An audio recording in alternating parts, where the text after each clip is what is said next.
మనిషి జీవితం 100 సంవత్సరాలు 100 సంవత్సరాలు 100 సంవత్సరాలు అన్న విషయాన్ని ఓ మారు గుర్తు చేసుకుంటే కాలంతో వచ్చిన మార్పు, పరిసరాల క్రమాన్ని గమనిస్తే మనిషి ఆలోచనల్లో శాంత ప్రశాంత, మనం ఎటువైపు వెళ్తున్నాం, అసలు మన ఆరోగ్యాన్ని మనం బాగు చేసుకోవాలా, ప్రకృతి బాగా చేస్తుందా, ఏ హాస్పిటల్కి వెళితే మన ఆరోగ్యం బాగుపడుతుంది అని అనుకుంటే ఒకప్పటి పరిస్థితిని గమనిస్తే మనకు డాక్టర్లు ఊళ్ళో మనకు వైద్యం నారాయణ హరి అన్నట్టు ఏదో అక్కడున్న అయ్యగారు మరో ఆర్ఎంపీ డాక్టర్లు మనకు ఏదో 10 రూపాయలు 5 రూపాయలు 1 రూపాయి అప్పటి పరిస్థితిని గమనిస్తే ఆరోగ్యం బాగుపడేది. ఊరు దాటకుండానే మన ఆరోగ్యాన్ని మనం బాగు చేసుకునే అవకాశం ఉండేది. అప్పుడు చెట్ల మందులు, మనకు కాషాయాలు, హల్వా సరిపోయేది. కానీ కాలం కంప్యూటర్ యుగంలో ప్రవేశించాక ప్రతి రూపాయి 10 రూపాయలైందా?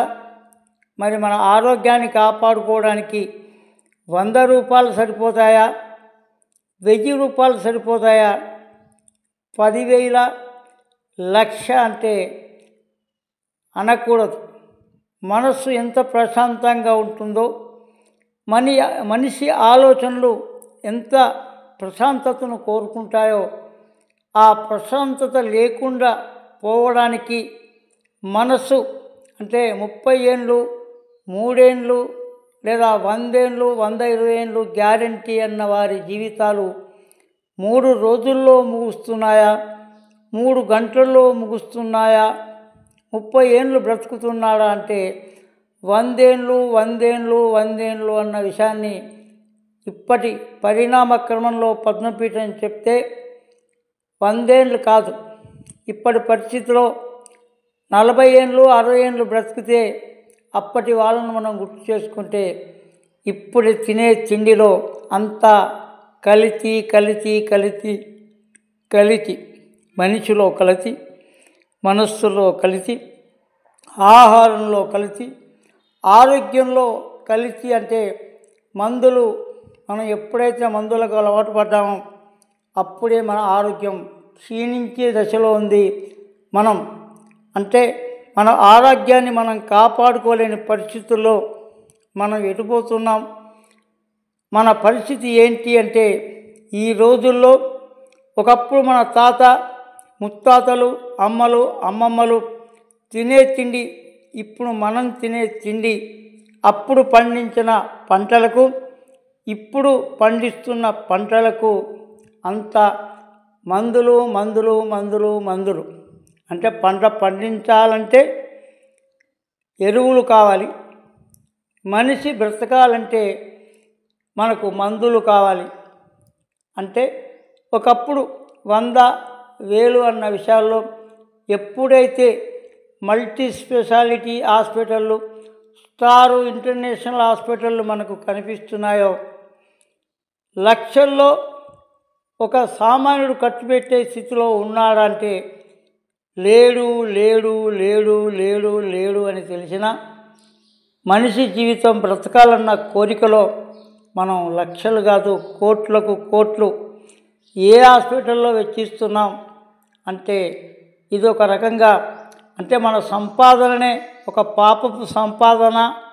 మన ఆలోచన విధానాల్లో పాపముందా, మనిషిలో పాపముందా, మనస్సులో పాపముందా, వారి మనసు కలయికలో సంఘర్షణలు ఒక ఆరోగ్యపరంగా మనిషిని క్షీణించే దశకి తీసుకెళ్తుందంటే ఆరోగ్యం నిండుగా ఉండాలనేం లేదు. ఎప్పటికప్పుడు మారుతున్న ఈ కర్మీకంలో ఎవరి ఆరోగ్యం వారి చేతుల్లో లేకుంటే, ఎవరి ఆరోగ్యాన్ని వాళ్ళు తమ ఆరోగ్యాన్ని అంటే చేతుల్లో గుప్పిట్లో ఉంచుకోకపోతే లక్షలు కోట్లు పెట్టే స్థితిలో ప్రస్తుతం జనం లేరు.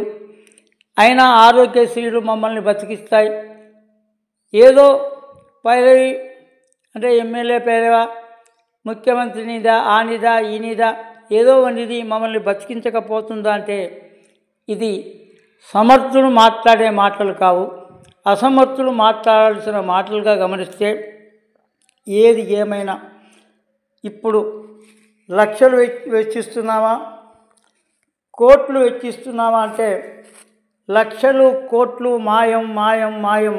నీ రోగం మాత్రం ఎప్పటికీ ఒక రకంగా మనసు గాయం గాయం గాయం గాయంగానే చెప్పాల్సి వస్తే ఈ మధ్యలో హాస్పిటల్ కాకుండా కొన్ని అంటే భవిష్యత్తును గమనించి మనం ఉచితంగా సేవ చేస్తాం, ఉచితంగా సేవలు ఆరోగ్యంగా అందిస్తాం, జనాన్ని చైతన్యవంతుని చేస్తామని చెప్పి కొందరు డాక్టర్లు ముందుకొచ్చి కొన్ని ఆరోగ్య కేంద్రాలు అక్కడక్కడ పెడుతున్న విషయం ఒక రకంగా ఉన్నవారు ఎన్నైనా ఖర్చు పెట్టుకుంటారు, కానీ లేని వాళ్ళ పరిస్థితి ఏంటి అని అంటే ఈ ఆరోగ్య కేంద్రాలు కూడా ఒక అందుకు 100కి 100 న్యాయం చేయకపోవచ్చు.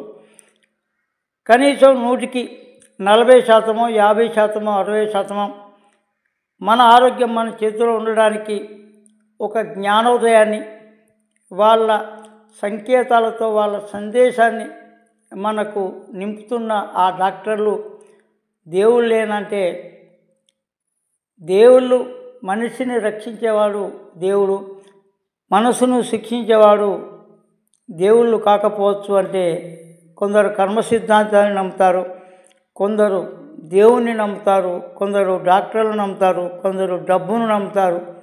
ఎవరిని నమ్మినా ఎవరు నమ్మకపోయినా ఈ మధ్యలో వస్తున్న పరిణామ క్రమంలో కొన్ని సెంటర్లు అంటే లక్షలకు కోట్లకు కాకుండా ఒక ఆరోగ్య పరిస్థితులను గమనించే ప్రయత్నంలో మనకు ఆరోగ్య కేంద్రాలు వస్తున్న తీరులో నేను ప్రత్యక్షంగా వారి పేర్లు చెప్పకపోయినా వారి పేర్లను ప్రత్యేకంగా మీరు అంటే చెప్పడం అవసరం అన్న విషయాన్ని గమనించకపోయినా డబ్బుతో కాకుండా మనిషి ఆరోగ్యం మన చేతిలో అన్న ఒక కోణంలో కొందరు కేంద్రాలను ఏర్పాటు చేయడం చూస్తుంటే ఇదో రకంగా ఒక మంచి పరిణామాలు అన్న క్రమాన్ని మనం గమనిస్తే స్టారియన్ థెరపీ అంటే థెరపీ సంస్థలు అంటే మనకు మల్టీ స్పెషాలిటీ హాస్పిటల్ కంటే